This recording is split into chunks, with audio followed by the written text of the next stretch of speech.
ఓం సదాశివసమారంభాం వ్యాసశంకరమధ్యమాం అస్మదాచార్యపర్యంతాం వందే గురుపరంపరాం.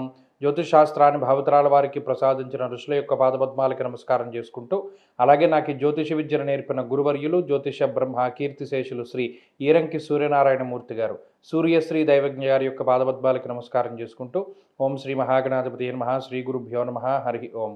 వీక్షకులందరికీ నమస్కారం. తులారాశి వారికి ఈ వారం సానుకూలమైనటువంటి వారంగా చెప్పవచ్చును.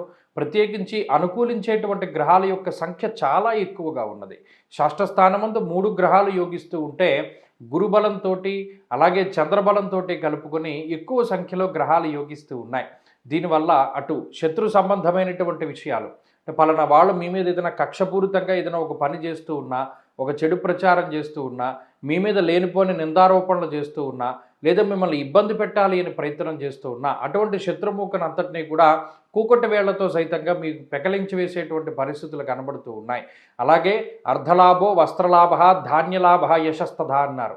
ఇక్కడ షష్ఠస్థానమందు ఉండేటువంటి గ్రహ సంపత్తి, అలాగే గురుబలం రెండూ కలిపి ఆర్థిక లాభాన్ని, వస్త్రలాభాన్ని, వస్తులాభాన్ని, ప్రత్యేకించి భూపరమైనటువంటి లావాదేవీలు, ఇల్లు లేదా స్థలము లేదా పొలము, అమ్మకాలు కొనుగోలుకు సంబంధించినటువంటి విషయాలు ఏవైతే ఉన్నాయో అవి కొంత ముందుకు జరగడానికి, ఆగిపోయినటువంటి ధనం, అంటే ఎక్కడైనా స్ట్రక్ అయిపోయిందండి డబ్బు మాకు రావాల్సింది ఉంది అనుకునేటువంటి ధనం అంతా కూడా మీ చేతికి రావడానికి, అప్పుల బాధలు తగ్గడానికి, అనారోగ్య సమస్యలు తగ్గడానికి, శత్రువుల యొక్క బాధ తగ్గడానికి ఈ వారంలో గ్రహస్థితి చాలా గొప్పగా ఉపయోగపడుతూ ఉంటుంది. అలాగే ఎరుపు రంగు కనిపించిన చోటల్లా మీకు విజయం సంప్రాప్తమవుతూ ఉంటుంది. ఎరుపు రంగు వస్త్రాలు ఎక్కడైనా కనబడ్డా లేదా ఎరుపు రంగు వస్తువులు కనబడ్డా అక్కడంతా కూడా మీరు విజయాన్ని పొందగలుగుతారు. అది ఒక శుభ సంకేతంగానే మనం చూడవచ్చును. అలాగే అప్పులు తీర్చడానికి మీరు వేసేటువంటి ప్రణాళికలు కూడా చాలా గొప్పగా ఉపయోగపడుతూ ఉంటాయి.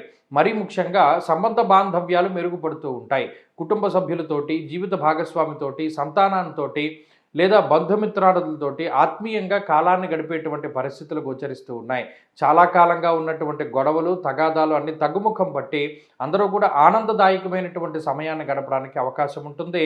ఆరోగ్యం మెరుగుపడుతూ ఉంటుంది. తులారాశి వారి వారం మరింత అనుకూలమైనటువంటి ఫలితాలను సాధించడానికై ఎక్కువగా ఈ రాశివారు దక్షిణామూర్తి యొక్క ఆరాధన చేస్తూ ఉండడం చెప్పదగినటువంటి సూచన. ఈ వారంలో కలిసొచ్చేటువంటి రోజు మంగళవారంగా చెప్పవచ్చును. అదృష్ట సంఖ్య 2, అదృష్ట వర్ణము ఎరుపు. తదుపరి వృశ్చిక రాశి.